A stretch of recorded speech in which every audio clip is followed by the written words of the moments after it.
Hello friends, Rehman গার্ডেন্সে আপনাদের প্রত্যেককে স্বাগতম। আশা করছি আপনারা প্রত্যেকে সুস্থ আছেন এবং ভালো আছেন।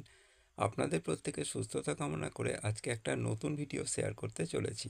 আর ভিডিওটা যদি আপনাদের ভালো লাগে তাহলে অবশ্যই সাবস্ক্রাইব করবেন। আপনারা অনেকেই ট্রেনে, বাসে, বাজারে স্ট্রবেরি ফল দেখতে পান। এই স্ট্রবেরি গাছটা কেমন সেটাই আপনাদের সঙ্গে শেয়ার করতে চলেছি। আর আমার এই স্ট্রবেরি গাছটা নার্সারি থেকে কিনে এনেছিলাম 30 টাকা দিয়ে। এই স্ট্রবেরি গাছটায় অনেকগুলো ফুল হয়েছিল, কিন্তু আমাদের বাড়িতে পায়রা থাকার জন্য এই স্ট্রবেরির পাতাগুলো সব খেয়ে নেওয়ার ফলে গাছটা বাড়তে পারেনি। সেই স্ট্রবেরি গাছটায় একটা ছোট্ট স্ট্রবেরি হয়েছে এবং নতুন করে ফুল ছেড়েছে। এই স্ট্রবেরি গাছ কিন্তু আপনারা শীতের আগে নার্সারি থেকে যদি কিনে এনে বাড়িতে ছোট পাত্র বা টবে বসান, তাহলে অবশ্যই আপনাদের বাইরে থেকে স্ট্রবেরি কিনে খেতে হবে না। সেই স্ট্রবেরি গাছে প্রচুর পরিমাণে স্ট্রবেরি ধরে থাকে। আপনাদের একটা কাজ করতে হবে, যেটা হচ্ছে স্ট্রবেরি গাছের গোড়ায় মাঝে মাঝে খোলের জল বা খোল পচিয়ে জল বা শুকনো খোলও দিতে পারেন, এবং মাছ ধোয়া যে জল সেটা অল্প অল্প করে দেবেন, বারবার দেবেন।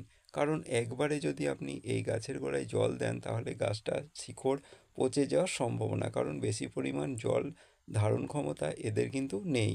বেশি পরিমাণ জল যদি আপনারা দেন বা স্যাঁতসেঁতে জায়গায় যদি এই গাছ লাগান, তাহলে অবশ্যই এই গাছকে আপনারা বাঁচাতে পারবেন না। সেই জন্য এই গাছটিকে পরিচর্যার দিকে খেয়াল রাখার সাথে সাথে আপনাদের এই গাছে অতিরিক্ত পরিমাণ জল দেওয়া চলবে না।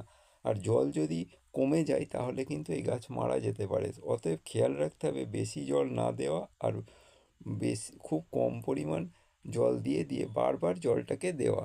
এই হচ্ছে স্ট্রবেরি গাছে জল দেওয়ার নিয়ম, কারণ বেশি জলের ধারণ ক্ষমতা নেই।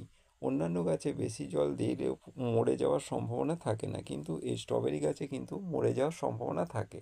আর এই স্ট্রবেরি কিন্তু খেতে অনেকেই খুব ভালোবাসেন, আর স্ট্রবেরির দাম বাজারে আপনারা জানেন কেমন।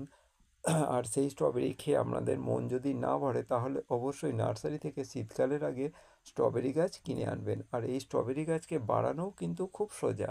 এর যে বটের ঝুলির মতো এর শিকড় নামে, আর শিকড়ের গোড়ায় যদি আপনি মাটি বা ছোট জায়গা বা টব দেন, তাহলে কিন্তু আলাদা গাছ হয়ে যায়।